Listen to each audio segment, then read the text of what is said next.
Selon nos informations, la dispute entre les époux éclate le vendredi soir de retour de leur dîner dans la belle famille de Jonathan Daval.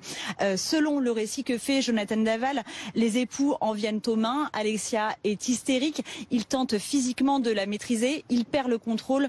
Il l'étrangle. Il se retrouve désemparé face au corps, toujours selon les déclarations de Jonathan Daval. Il lui enfile alors ses baskets de sport après donc le décès de son épouse. À 1h30 du matin, Jonathan Daval démarre sa voiture de fonction. Cette voiture, elle est garée sur le perron de sa maison. Il va la faire rentrer à l'intérieur du garage de la maison. Et c'est là qu'il place le corps d'Alexia dans le coffre de sa voiture, qu'il la recouvre d'un drap. C'est un point qui est vérifié par les enquêteurs, à la fois grâce au témoignage du voisin qui dit avoir entendu cette voiture démarrer à 1h30, mais aussi grâce à une balise qui est présente dans cette voiture et qui enregistre certaines données électroniques du véhicule, comme l'ouverture des portes. Et ce n'est que le lendemain, aux alentours de 8h du matin, que Jonathan Daval va prendre son véhicule et commencer à rouler sans avoir vraiment de précision sur l'endroit où il va se rendre, dit-il lors de ses aveux.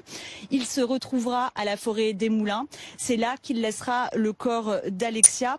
Et là encore, ce point est recoupé par les enquêteurs grâce à cette fameuse balise GPS qui comporte une carte SIM. Cette carte SIM, elle borne dans la zone de la forêt des Moulins.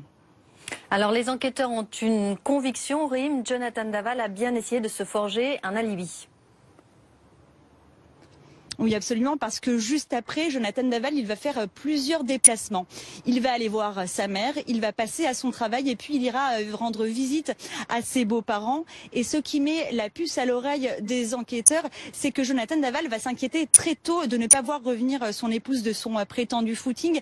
Il se confie à sa mère, il s'épanche. Il est à peine une demi-heure après l'heure à laquelle elle est partie courir. Il lui dit qu'il est inquiet.